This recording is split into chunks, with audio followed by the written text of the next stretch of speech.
ఏమండి మా పేరున అర్చన చేయండి, మా పేరున తాంబూలం సేవించండి, అది చేయించండి, ఇది చేయించండి.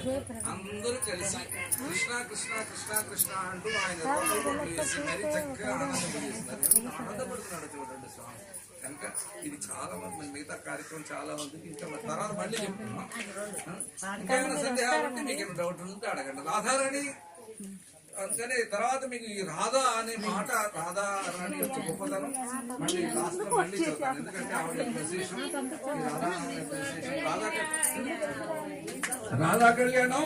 ఒక నిమిషం తెలియదురా తల్లి, కర్రలు అంటే ఎక్కడున్నా కాటకం కర్రలు అంటించుకోండి. ఎందుకని అది సీక్రెట్. రాధాదేవి కళ్యాణం బ్రహ్మదేవుడు పుష్కర్ ఘాట్ లో బ్రహ్మదేవుడు స్వయంగా రాధాకృష్ణుడికి వివాహం చేశారు. అది ఒక్కటే సీక్రెట్ అనమాట. అది అందుకని బ్రహ్మదేవుడిని ఎక్కడ పూజించదు. పుష్కర్ ఘాట్ లో మాత్రమే బ్రహ్మదేవుడికి ఆలయం ఉంటుంది, ఆయన పూజిస్తారు. అక్కడ ఆయన ఖర్చు జరుగుతుంది. పెళ్లి జరిగిందండి. మన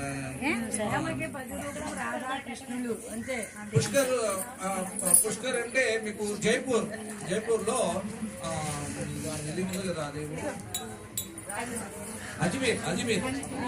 అజ్మీర్ కి 7 కిలోమీటర్ల దూరంలో పుష్కర్ ఘాట్ ఉంటుంది అనమాట. ఆ పుష్కర్ ఘాటే మన గజేంద్ర మోక్షం జరిగినటువంటి సరోవరం. ఆ గజేంద్ర మోక్షం జరిగిన సరోవరం అది. ఆ పుష్కర్ ఘాట్లోని కృష్ణుడు వివాహం, రాధాకృష్ణుడి వివాహం బ్రహ్మదేవుడు స్వయంగా చేశారు అనమాట. కనుక మళ్ళీ ఇక్కడ చేస్తున్నారు. ఇంకెక్కడ రాధాదేవి కళ్యాణం జరగదు. కనుక అదృష్టం అంటే భగవంతుడు. అందుకని ఎవరికి ఎందుకంటే రాధా కళ్యాణం చేయాలంటే ఎంత ఇది ఉండాలి. ఒకసారి రాధాదేవిని వినండి, ఒక్క 2 నిమిషాల్లో చెప్పేసి. రాధాదేవిని ఒకసారి కృష్ణ భగవానుడు రాధాదేవి కృష్ణుడిని అడిగిందంట, కృష్ణ నువ్వు నన్ను పొగుడు అని అన్నాడు. అబ్బా, పౌర్ణం నాటి చంద్రబింబం లాంటి నీ ముఖాలు వినడానికి నేను ఏది సాటి అన్నాడు. కోటి చంద్రుడు నా కోటి పున్నముల యొక్క నా ముఖ కాంతిని ఒక చంద్రుడితో పోలుస్తామని అలిగిందట. అంతటి ఇది ఉన్నది కనుకనే మీ అందరూ కూడా ఆ భగవంతుడిని అంత కీర్తిస్తున్నారు. ఇంకా రాధాదేవి మీ దగ్గర ఉండి మీ యొక్క ఇదిని కళ్యాణం చేస్తారు. హరే కృష్ణ.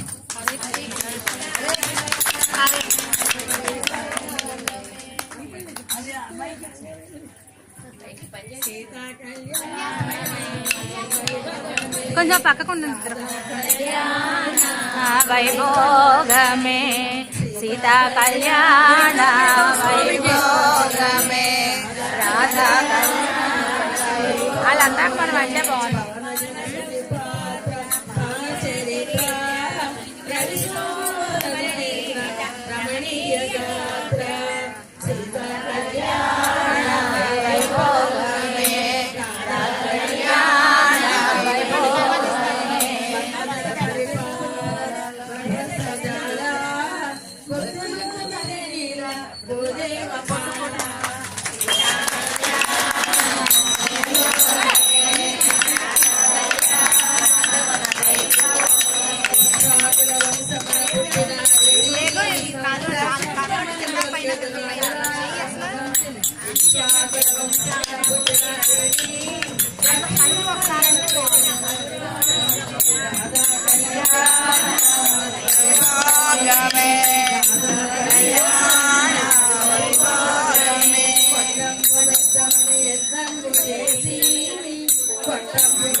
వైభోగమే రాధా కళ్యాణ వైభోగమే